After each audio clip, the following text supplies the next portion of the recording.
Assalamualaikum warahmatullahi wabarakatuh. Jumpa lagi bersama saya Adi di channel Ngulik Sejarah. Dan pada video kali ini saya akan kembali lagi membacakan suatu kisah misteri. Kali ini berjudul tentang pertarungan dengan Bebek Gombel, part yang ketiga yang sekaligus menjadi part terakhir dari keseluruhan alur ceritanya ya teman-teman. Untuk kalian yang belum menonton part yang sebelumnya, saya sarankan untuk kalian menontonnya terlebih dahulu agar kalian mengerti keseluruhan alur ceritanya dari awal sampai akhir. Yuk, daripada kita lama-lama, daripada kita penasaran juga bagaimana akhir dari kisah ini, mari kita langsung saja menuju ke kelanjutan ceritanya. Perhatikan baik-baik karena ceritanya akan segera saya mulai.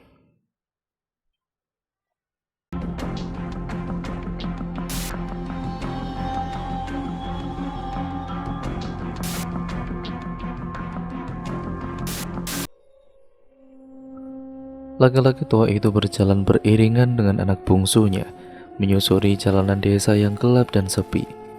Mereka baru saja pulang dari musola. Tidak begitu jauh memang jarak antara rumah mereka dengan musola yang terletak di pertengahan desa. Tapi jalanan desa berbatu dan minim penerangan itu membuat mereka harus berhati-hati dalam melangkah. Kalau tidak mau kaki mereka tersandung oleh batu jalanan dengan permukaan yang tidak rata itu. Sampai di sebuah pertigaan jalan, Mbak Atmo tiba-tiba menghentikan langkahnya. Mata tuanya memang sudah sedikit rabun, tidak sanggup melihat dengan jelas apalagi di tengah gelapnya malam seperti ini. Namun mata batinnya yang sudah terasa dengan baik dari semenjak lama, bisa merasakan bahwa tidak jauh di depan mereka telah menembus sesosok makhluk yang sepertinya kurang bersahabat. "Leh, di depan itu ada orang apa enggak sih, Leh?" tanya Mbak Atmo pada Anto, anak bungsunya yang berjalan di sebelahnya. "Di mana, Pak?" Anto balik bertanya. "Itu di bawah pohon sawo," jawab Mbak Atmo. "Oh, itu bukan orang, Pak, tapi ikatan batang singkong yang disandarkan di batang pohon sawo," Anto menjelaskan. Memang yang ia lihat di bawah pohon sawo itu adalah seikat batang singkong yang disandarkan pada batang pohon itu. Pasti sang ayah mengira kalau ikatan batang singkong itu adalah orang yang tengah berdiri di bawah pohon. Anto maklum, mata tua ayahnya memang sudah tidak bisa melihat dengan jelas dalam kegelapan. "Oh, tak kirain orang," Mbak Atmo terkekeh. "Kok kurang kerjaan banget malam-malam begini nyandar di bawah pohon begitu?" "Itu bukan orang, Pak, tapi ikatan batang pohon singkong," jelas Anto lagi. Iya, Bapak salah lihat kali, Leh. Ya sudah kalau begitu, kamu pulang duluan saja ya, Leh. Bapak masih ada urusan," kata Mbak Atmo lagi setelah tawanya mereda. "Bapak mau kemana?" tanya Anto dengan heran. "Kan Bapak sudah bilang kalau Bapak masih ada urusan, kamu pulang duluan saja. Bilang sama simbokmu, ndak usah bikin kopi buat Bapak, sama ndak usah nyiapin makan malam juga buat Bapak. Malam ini sepertinya Bapak ndak makan dan juga ngopi di rumah," tegas Mbak Atmo lagi pada anak bungsunya itu. Anto yang memang dikenal sebagai anak penurut itu tidak membantah lagi ucapan sang bapak. Ia segera melangkah berbelok ke arah kiri di pertigaan jalan itu, menuju ke arah rumahnya yang hanya tinggal beberapa puluh meter lagi. Sementara Mbak Atmo masih berdiri di tempatnya, tersenyum sambil memandangi kepergian sang anak. Senyum yang seketika memudar bersamaan dengan menghilangnya sosok sang anak sudah tidak terlihat lagi oleh mata tuanya. Dengan langkah pelan, ia lalu berjalan menghampiri batang pohon sawo yang tumbuh di sisi jalan itu, lalu berdiri menghadap ikatan batang singkong yang menyandar pada batangnya. "Aku tahu kau menungguku. Apa maumu?" desis Mbak Atmo, pelan namun tegas. Hihihihi. Suara tawa mengikik terdengar diiringi dengan berubahnya wujud ikatan batang singkong itu yang berubah menjadi sosok nenek-nenek bungkuk dengan rambut gimbal acak-acakan yang meriap menutupi hampir seluruh tubuhnya. Aku mau nyawamu. Nenek pungguk itu mendengus. Setelah meredakan tawanya, tertatih ia mendekat ke arah Mbak Atmo. Sebatang tongkat bambu menyangga tubuhnya yang terlihat begitu renta. Aku tidak ada urusan denganmu, ujar Mbak Atmo dengan tegas. Cuy, nenek pungguk itu meludah tepat di depan Mbak Atmo. Setelah kau berani mencampuri urusanku, kini kau bilang tidak ada urusan denganku. Jangan menjadi pengecut kamu kakek tua. Kau pasti tahu apa yang aku maksud. Atau kau memang sudah tidak punya nyali untuk menghadapiku? Aku manusia, Nyai. Derajatku lebih tinggi daripada makhluk sepertimu. Jadi tidak ada alasan bagiku untuk takut menghadapimu. Bagus. Berarti kau sudah siap untuk mati malam ini.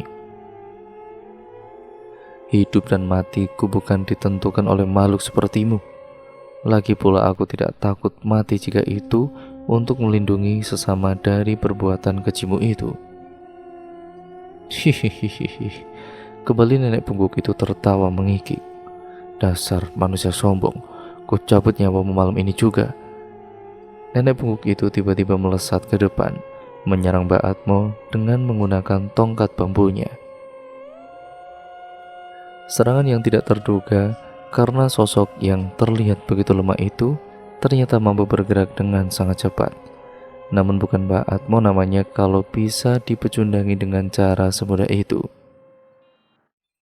Meski laki-laki itu juga terlihat renta dan lemah, namun masih sanggup berkelit untuk menghindar dari serangan yang tiba-tiba itu. Bahkan sambil menghindar, ia juga sempat melayangkan sebuah pukulan balasan yang mengarah tepat di kepala si nenek pungguk itu. Bush! Pukulan Mbak Atmo pun hanya menyambar angin, karena sosok nenek pungguk itu tiba-tiba lenyap sebelum pukulan Mbak Atmo mendarat di kepalanya. Pengecut! Mbak Atmo mendengus geram sambil melihat ke sekeliling, mencari keberadaan sang lawan yang tiba-tiba hilang. Aku di sini, tua bangka.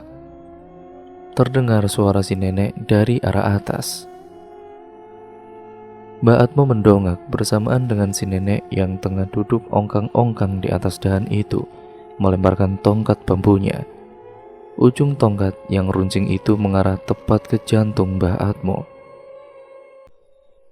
Kembali Mbak Atmo berkelit untuk menghindar. Serangan dari si nenek pun kembali meleset. Namun dengan cepat nenek itu melancarkan serangan susulan. Masih dengan duduk berjuntai kaki di atas dahan pohon sawo, nenek pungguk itu menjulurkan kedua tangannya ke depan. Ajaib, lengan keriput si nenek ternyata bisa melar dan memanjang seperti karet. Dengan jari jemari mengembang membentuk cakar yang mengarah tepat ke leher Mbak Atmo. Mbak Atmo yang menyadari datangnya serangan susulan kembali mencoba menghindar dengan melompat ke arah samping. Dan tap! Begitu kedua kaki Mbak Atmo mendarat di permukaan tanah, dari dalam tanah muncul sepasang tangan keriput yang segera mencengkram pergelangan kaki laki-laki tua tersebut. Kena kau! Wajah si nenek muncul dari dalam tanah, menyeringai tepat di sela-sela kedua kaki keriput milik Mbak Atmo. Mbak Atmo meronta. Dia kemudian sekuat tenaga berusaha membebaskan diri dari cengkeraman tangan makhluk itu. Namun sepertinya kali ini usahanya sia-sia. Cengkeraman tangan si nenek terasa begitu kuat membelenggu kedua kakinya. Sia-sia kau berontak, manusia pikun. Aku tahu sebagian ilmumu telah kau gunakan untuk menjaga perempuan hamil itu. Cukup pintar, sekaligus juga sangat bodoh.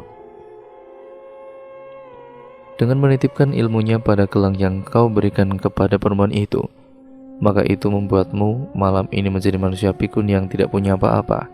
Aku suka ini, karena dengan ini aku bisa lebih mudah untuk mencabut nyawamu. Kau dengar, kakek pikun, akan ku cabut nyawamu malam ini juga, agar ilmu yang kau titipkan kepada perempuan itu akhirnya juga musnah bersamaan dengan lenyapnya nyawamu. Hihihi, Sepertinya setelah ini aku dengan mudah bisa mengambil bayi dalam kandungan perempuan itu. Jangan harap. Mbak Atmo terus berusaha membebaskan diri dari cengkraman makhluk itu. Kedua tangannya yang masih bebas ia gunakan untuk meraih tangan keriput yang membelenggu kakinya. Namun sia-sia, cengkraman itu justru semakin kuat. Dan kini tangan keriput yang lentur bak karet itu melilit betisnya, lalu merayap bagai ular menyelusup di balik kain sarung yang dikenakan Mbak Atmo. Sial, Mbak Atmo kemudian merutuk keras saat cakaran dari tangan keriput itu telah sampai di bagian pahanya, lalu terus merayap naik sampai ke pangkal paha dan wah, Mbak Atmo menjerit setinggi langit. Kedua matanya mendelik sampai terbalik. Tubuh rentanya berkelojotan saat cakar dari makhluk berwujud nenek bungkuk itu mencengkram organ paling vital di bagian pangkal pahanya, lalu meremasnya dengan sangat kuat, hingga apa yang telah diremas oleh cakar keriput itu hancur lumat tidak berbentuk lagi. Biadab, Mbak Atmo tergagap. Tubuh rentanya limpung, terhuyung beberapa langkah ke depan, sebelum akhirnya ambruk menimpa bumi. Rasa sakit bukan kepalang yang ia rasakan, membuatnya benar-benar tidak sanggup untuk menguasai tubuhnya. Hihihi. Si nenek tua bungkuk kembali tertawa mengikik. Tubuh rentanya kini merayap di atas permukaan tanah, mendekat ke arah Mbak Atmo yang tidak berdaya. Bagaimana rasanya, tua bangka? Sangat menyenangkan, bukan? Kau iblis terkutuk. Dengan sisa-sisa kesadarannya, Mbak Atmo berusaha beringsut mundur, menjauh dari sosok yang merayap mendekat ke arahnya itu. Hihihi. Sambil terus tertawa mengikik, nenek bungkuk kembali menjulurkan tangan lenturnya ke depan. Tangan yang melar memanjang itu lalu mencengkram leher Mbak Atmo yang sudah tidak kuasa untuk menghindar lagi. Hanya kedua tangan yang masih bisa bergerak dengan bebas yang bisa ia gunakan untuk menahan gerakan tangan si nenek. Usaha yang sia-sia karena tenaganya yang sudah terkuras habis tidak mampu menahan gerakan tangan si nenek yang semakin kuat mencengkram lehernya. Napas laki-laki tua itu tersendat. Kedua matanya mendelik seolah hendak melompat keluar dari rongganya. Mulut keriputnya menganga lebar dengan lidah panjang menjulur keluar. Kedua kakinya berkelocotan menahan siksa dari ajal yang telah siap untuk menjemputnya. Hingga akhirnya tubuh renta itu pun terkulai lemas, seiring dengan suara berderak dari tulang leher yang remuk akibat cengkeraman tangan si nenek. Sambil terus tertawa mengikik, nenek pungguk itu lalu membawa jasad Mbak Atmo melesat terbang, lalu mengembaskannya di atas pembaringan yang ada di rumah kakek tua itu, tanpa ada seorang pun penghuni rumah yang menyadarinya. Hihihi. Berterima kasihlah padaku, tua bangka. Setidaknya aku bisa berbaik hati untuk mengantar mayatmu pulang. Sepeninggal bapaknya, Mbak Patmi masih sibuk mencari-cari celana dalamnya yang hilang. Satu persatu tumpukan pakaian di atas dipan ia lipat dan ia bereskan. Namun sampai lembar terakhir dari tumpukan pakaian itu selesai ia bereskan, apa yang ia cari tidak kunjung ia temukan juga. Lelah mencari, akhirnya Mbak Patmi beranjak dari duduknya. Jarum jam yang menggantung di dinding sudah menunjukkan pukul 10 malam. Sudah larut, pantas saja suasana terasa begitu sepi. Si mboknya telah masuk ke dalam kamar semenjak tadi. Perempuan tua itu mungkin sudah terlelap di buai mimpi setelah lelah seharian bekerja di ladang tadi. Begitu juga dengan kedua adiknya. Mbak Patmi melangkah menuju keluar, lalu membuka pintu tembus yang mengarah ke kebun belakang rumah, di mana bangunan sumur dan kamar mandi berada. Perempuan muda itu bermaksud hendak membersihkan diri sebelum beranjak tidur. Di desa itu memang rata-rata letak sumur dan kamar mandi berada di luar rumah, diterangi bias sinar remang dari lampu bahkan berkekuatan 5 watt saja. Mbak Patmi pun kemudian masuk ke kamar mandi. Sial bagi perempuan itu, bak mandi sepertinya dalam keadaan kosong. Pasti ini kerjaan Parno atau Parni. Kedua adiknya itu terkadang memang suka malas mengisi kembali bak mandi setelah menggunakannya. Sambil menggerutu panjang pendek, Mbak Patmi lalu kembali keluar dari kamar mandi. Diraihnya timba yang menggantung tepat di atas bibir sumur, lalu mengereknya ke bawah. Suara katrol yang telah berkarat terdengar berderit menusuk indera pendengaran. Agak lama barulah ember timba itu menyentuh permukaan air di dalam sumur. Di saat musim kemarau seperti ini, rata-rata sumur di desa itu memang nyaris kering. Butuh tenaga ekstra untuk menarik ember dari dalam sumur dengan menggunakan tali karet yang terhubung dengan katrol yang tergantung pada palang di atas lubang sumur itu. Titik-titik keringat mulai membasahi wajah Mbak Patmi saat seember penuh air berhasil ia tarik sampai ke atas. Segera Mbak Patmi membasuh wajah, kaki, dan juga kedua tangannya dengan air yang telah berhasil ia timba itu. Ah, segar rasanya. Angin malam yang bertiup semilir mengusap wajah perempuan itu. Terasa sedikit dingin. Segera Mbak Patmi mengeringkan wajahnya dengan handuk, lalu beranjak untuk kembali masuk ke dalam rumah. "Mbok," terkejut Mbak Patmi berseru lirih saat sekilas melihat sesosok bayangan yang menyelinap masuk ke ruangan dapur melalui pintu yang sengaja ia biarkan terbuka lebar itu. Tidak ada jawaban. Gegas Mbak Patmi melangkah masuk ke ruangan dapur, lalu mengedarkan pandangannya ke seluruh sudut ruangan itu. Tidak ada sosok simboknya, bahkan tidak ada sosok siapapun di ruangan itu. Lalu siapa yang barusan masuk tadi? Masa iya aku salah lihat sih? Batin Mbak Patmi. Masih diliputi perasaan heran, Mbak Patmi buru-buru menutup dan mengunci pintu tembus dari arah dapur yang menuju ke arah sumur. Bergegas pula perempuan itu masuk ke dalam rumah, lalu menutup dan mengunci pintu penghubung antara ruangan dapur dan bangunan rumah utama.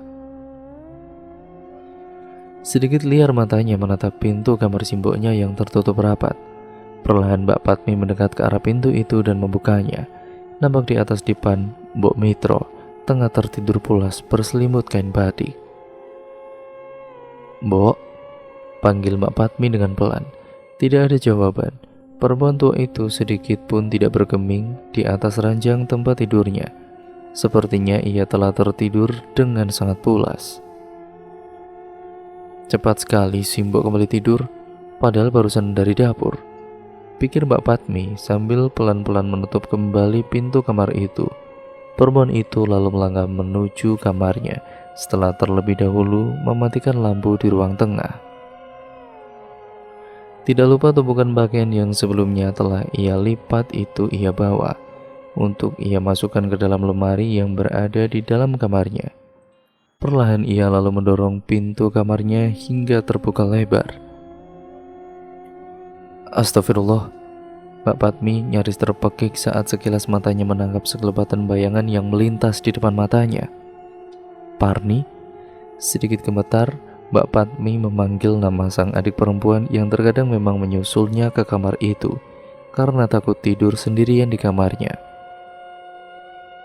Tidak ada jawaban. Itu pun juga tidak nampak sosok Parni di dalam kamar yang tidak seberapa luas itu. Kamar itu benar-benar kosong. Aneh, apa aku salah lihat ya? Gumam Mbak Patmi sambil menutup pintu kamar, lalu melangkah perlahan menuju lemari besar yang berada di salah satu sudut ruangan itu. Kemudian suara derit dari engsel pintu lemari memecah kesunyian. Pintu lemari itu pun membuka lebar dan sontak Mbak Patmi menjerit setinggi langit saat mendapati di dalam lemari muncul seraut wajah menyeramkan yang menyeringai ke arahnya. Wajah seorang nenek renta penuh keriput, dengan rambut gimbal memutih acak-acakan, serta bibir yang lebar menyeringai yang memamerkan gigi-giginya yang menghitam. Hihihihi. Nenek pungguk itu tertawa mengikik, membuat Mbak Padmi tanpa sengaja menjatuhkan tumpukan pakaian yang didekapnya itu hingga berserakan di lantai. Perlahan dengan wajah yang tegang dan mata membeliak nyalang, Mbak Padmi melangkah mundur sambil mendekam mulutnya dengan sebelah tangan. Perlahan juga si nenek pungguk itu melayang keluar dari dalam lemari. Bias sinar lampu kamar menerangi sosok itu, sosok yang benar-benar sangat menyeramkan, membuat Mbak Padmi bergidik ngeri menyaksikan penampilannya. Sosok nenek pungguk dengan wajah penuh keriput, rambut gimbal memutih acak-acakan, dan sepasang payudara besar yang menggelantung hingga nyaris menyentuh permukaan lantai, tanpa ada sehelai benang pun yang menutupinya. "Ku ambil bayimu malam ini juga," geram nenek pungguk itu sambil mendorong tubuh Mbak Padmi hingga perempuan itu jatuh terjengkang ke atas dipan. Dengan cepat, seolah tidak mau memberi kesempatan kepada Mbak Padmi untuk menyadari apa yang telah terjadi, nenek pungguk itu lalu menindih tubuh Mbak Padmi dan menekan perut Mbak Padmi dengan sangat kuatnya, membuat Mbak Padmi ini kembali menjerit setinggi langit. "Tidak, jangan, Simbo, tolong!" Jerit Mbak Padmi itu sangat melengking. Jeritan perempuan itu sukses membangunkan semua penghuni rumah, Mbok Mitro, Parno, dan Parni. Ketiganya segera menghampur ke kamar Mbak Padmi, dan jeritan melengking kembali terdengar. Kali ini keluar dari mulut Mbok Mitro, saat perempuan tua itu mendapati si anak sulung tengah tergelek diam di atas kasur, dengan darah menggenang di sekitar selangkangannya. "Parno, susul bapakmu ke rumah Mbak Atmo. Dan kau, Parni, cepat jemput Mbak Sumi." Malam telah larut. Suasana di desa Kedung Sono terlihat mulai sepi, kecuali di rumah Mbah Atmo, karena memang hampir semua warga desa yang laki-laki berkumpul di sana, sementara yang perempuan lebih memilih untuk bergelung di balik selimut semenjak ba'da isya tadi. Hawa dingin musim kemarau ditambah dengan rasa lelah setelah seharian bekerja memang lebih cepat mendatangkan rasa kantuk, namun tidak demikian dengan Mbah Sumi. Meski perempuan tua itu juga sudah tergolek di atas dipan semenjak tadi, namun rasa kantuk yang ia tunggu tidak jua datang menyapa. Entah kenapa, semenjak sore tadi hatinya resah, ada perasaan tidak enak yang mengganggu pikirannya. Ditambah dengan kabar meninggalnya Mbak Atmo dengan cara yang tidak wajar, membuat perasaan perempuan yang dikenal sebagai dukun bayi itu semakin tidak tenang. Kabar kematian seseorang memang selalu membawa kesan menakutkan. Sejenak wanita tua itu menggeliat lalu menyibak kain jarik yang menutupi sebagian tubuhnya. Perlahan ia lalu beranjak bangun lalu turun dari atas dipan. Dituangnya air teh dari dalam teko yang berada di atas meja bulat di sisi ranjang itu ke dalam gelas kaleng bercorak putih hijau, lalu ditegaknya pelan-pelan. Segar rasanya meski hanya air teh tawar yang sudah dingin. Perempuan tua itu lalu duduk di kursi rotan yang ada di samping meja itu. Kedua tangan keriputnya lalu sibuk meracik inang. Selembar daun sirih ia campur dengan kapur sirih dan gumpalan gambir.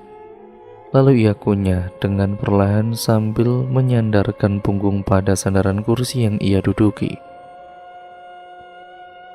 Tok tok tok. Suara ketukan pintu dari ruang depan mengejutkan perempuan itu. Siapa yang bertamu malam-malam begini? Seingatnya tidak ada warga yang hamil tua di desa ini, kecuali Mbak Padmi yang menurut perhitungannya masih sebulanan lagi untuk tiba waktunya melahirkan.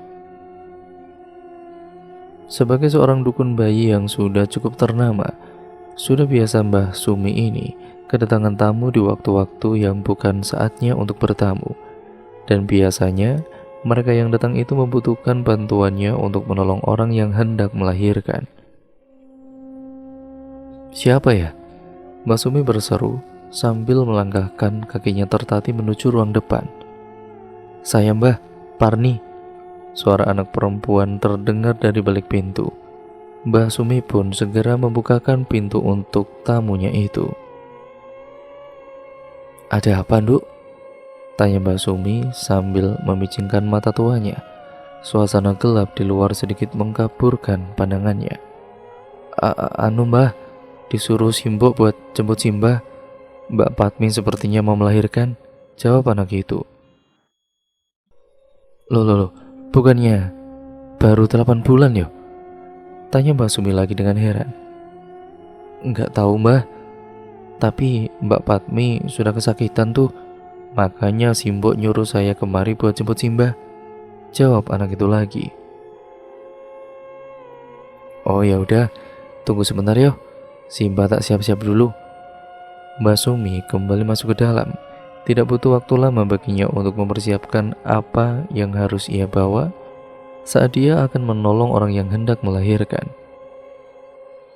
Kurang dari 5 menit, perempuan tua itu sudah berjalan tertatih menyusuri perjalanan desa yang sunyi dengan ditemani oleh Parni yang mengekor di belakangnya. Rumah Mbah Sumi dan juga Pak Mitro tidak begitu jauh. Kurang dari 10 menit, mereka berdua telah sampai di rumah yang dituju. Tanpa banyak basa-basi, setelah dipersilakan masuk, Mbah Sumi segera menuju ke kamar Mbak Patmi. Namun baru saja ia menginjakan kaki di abang pintu kamar itu, langkahnya terhenti, mata tuanya kembali memicing, menyaksikan pemandangan ganjil yang terpampang nyata di hadapannya. Nampak Mbak Patmi ini tengah terbaring meronta-ronta di atas tempat tidur. Kedua tangannya memegangi perutnya yang membuncit, mulutnya meracau tidak karuan, dengan kepala menggeleng-geleng keras ke kiri dan ke kanan, membuat rambutnya yang lebat panjang itu berantakan tidak karuan. Sebagai seorang dukun bayi yang sudah sangat berpengalaman, sedikit banyak Mbak Sumi ini juga memiliki kelebihan dalam ilmu kebatinan, dan ia merasakan ada sesuatu yang tidak beres dengan perempuan di hadapannya itu. Sejenak, perempuan tua itu memejamkan matanya, sambil mulutnya berkomat-kamit merapal mantra. Benar saja, begitu Mbak Sumi kembali membuka matanya, maka tahulah ia apa yang sebenarnya terjadi dengan Mbak Patmi. Ada sosok samar yang tengah menduduki tubuh Mbak Patmi. Sosok nenek bungkuk berambut gimbal acak-acakan itu tengah menekan perut Mbak Patmi dengan sekuat tenaga, seolah berusaha memaksa keluar janin yang berada dalam perut Mbak Patmi. Ampun, sakit, lepaskan, jeritan Mbak Patmi memecah kesunyian malam. Pergi kamu, tinggalkan perempuan itu. Mbak Sumi menghardik sambil melangkah masuk ke dalam kamar, membuat Mbok Mitro yang mendengar hardikannya heran bukan kepala. Siapa yang disuruh pergi oleh si dukun bayi ini? Si Wewe Gombel itu menggeram sambil menelengkan kepalanya, memperlihatkan wajah buruknya ke arah Mbak Sumi. Hanya sesaat, karena seolah merasa tidak terganggu dengan kehadiran Mbak Sumi, makhluk itu kembali sibuk menekan perut Mbak Patmi. Kesal karena merasa diacuhkan, Mbak Sumi mendekat ke sisi ranjang. Dengan sebelah tangan mengangkat tinggi-tinggi sapu lidi bekas yang ia bawa dari rumah, siap untuk disabetkan ke tubuh sosok mengerikan itu. Namun perempuan tua itu sepertinya sedikit terlambat. Baru 2 langkah ia mendekat, Mbak Patmi tiba-tiba melenguh dahsyat dengan tubuh mengejang hebat. Sosok Wewe Gombel itu sepertinya telah berhasil membetot keluar si jabang bayi dari dalam kandungan Mbak Patmi. Perempuan malang itu pun jatuh pingsan, sementara Mbok Mitro yang tidak menyadari apa yang telah terjadi sebenarnya berteriak panik. Si Wewe Gombel segera menyambar si jabang bayi dan mendekapnya di depan dada. Dan Mbah Sumi, setelah berhasil menguasai rasa keterkejutannya, berusaha menahan sosok yang bersiap untuk kabur itu. Letakkan bayi itu, atau buak. Tidak mau memberi kesempatan, Sosok Wewe Gombel itu dengan cepat melesat dan menerjang Mbok Sumi yang tengah mendekat ke arahnya. Tak sempat menghindar, tubuh perempuan tua itu pun tak ayal terpental ke belakang dan menghantam salah satu sisi dinding kamar. Sebelum akhirnya terhempas ke lantai dalam keadaan tidak sadarkan diri, si Wewe Gombel tersebut lalu melesat keluar dari jendela yang terbuka, lalu menghilang di telan kegelapan. Kejadian itu terjadi dengan sangat cepat, membuat Mbok Mitro hanya bisa terbengong sesaat, sebelum akhirnya menjerit setinggi langit, begitu menyadari cucu pertamanya yang baru keluar dari rahim sang anak, raib begitu saja dari depan matanya. Jadi, begitu Pak ceritanya. Sampai kemudian, sampean datang untuk menyelamatkan bayi itu. Mbak Sumi mengakhiri ceritanya. Sementara Pak Modin yang mendengarnya hanya mengangguk-anggukkan kepalanya. Lalu bagaimana keadaan si ibu bayi sekarang, Mbah? Tanya Pak Modin. Saya hanya bisa membantu semampu saya, Pak. Tapi ada baiknya Patmi segera dibawa ke rumah sakit. Memang sekarang dia sudah sadar, bahkan sudah bisa menyusui anaknya. Tapi mengingat pendarahannya yang begitu hebat tadi, sepertinya dia butuh perawatan lebih lanjut di rumah sakit, jawab Mbak Sumi. Pak Modin lalu bermusyawarah dengan Pak Mitro dan beberapa warga yang lain yang masih berada di rumah itu. Alhamdulillah, banyak warga yang mau menolong. Malam itu juga, Mbak Patmi beserta bayinya segera dibawa ke rumah sakit yang berada di kota kabupaten dan alhamdulillah, setelah beberapa hari dirawat, Mbak Patmi beserta bayinya sudah bisa dibawa pulang dalam keadaan sehat walafiat, tidak kurang satu apapun. Selepas kejadian itu, baik Mbak Patmi maupun sang bayi tidak pernah lagi mengalami gangguan-gangguan dari si makhluk menyeramkan itu. Entah karena kalung benang lawe berbandul kain kumal yang dipakaikan oleh Pak Modin di leher sang bayi atau sebab yang lain, Mbak Patmi sangat bersyukur akan hal itu. Sang suami juga telah kembali dari kota. Setelah mendengar kelahiran anak pertamanya itu, laki-laki itu tidak sanggup membendung rasa bahagianya karena telah dikaruniai seorang anak laki-laki yang montok dan tampan. Demikian juga dengan Pak dan juga Mbok Mitro. Kedua orang tua itu bahkan tidak sanggup membendung air mata mereka. Air mata bahagia tentunya, karena cucu pertama yang telah lama mereka idam-idamkan itu kini telah lahir di tengah-tengah keluarga mereka. Ya, kebahagiaan tengah menyelimuti keluarga kecil dan sederhana itu. Dan cerita pun akhirnya selesai sampai di sini ya teman-teman. Terima kasih untuk kalian semua yang sudah menyimak video kali ini dan cerita kali ini. Jangan lupa untuk kalian yang belum menonton part pertama dan part keduanya, ya saya sarankan untuk kalian menontonnya terlebih dahulu agar kalian mengerti dan paham keseluruhan alur ceritanya dari awal sampai akhir. Terima kasih untuk kalian semua yang sudah menyimak. Jangan lupa untuk like, komen, dan share video kali ini sebanyak-banyaknya, karena itu membantu channel ini berkembang menjadi channel yang jauh lebih baik lagi ya teman-teman. Dan terima kasih atas dukungan kalian selama ini. Jangan lupa untuk kalian yang baru mampir juga subscribe channel ini ya teman-teman, dan juga nyalakan tombol lonceng notifikasinya agar kalian tidak ketinggalan video terbaru selanjutnya dari channel ini. Karena dengan cara kalian menyalakan tombol lonceng notifikasinya, kalian akan terus mendapatkan notifikasi video terbaru di HP kalian. Jangan lupa ya teman-teman, saya mohon maaf juga yang sebesar-besarnya apabila banyak salah kata ataupun narasi saya mungkin kurang jelas dalam membacakan narasi video kali ini, atau mungkin banyak artikulasi yang salah dalam membacakan narasi video kali ini ya teman-teman. Seperti biasa, banyak yang dapat kita pelajari, yang dapat kita ambil juga dari cerita kali ini. Semoga kalian bisa mengambil yang baik-baik, yang buruk ya tentunya kalian buang jauh-jauh ya teman-teman.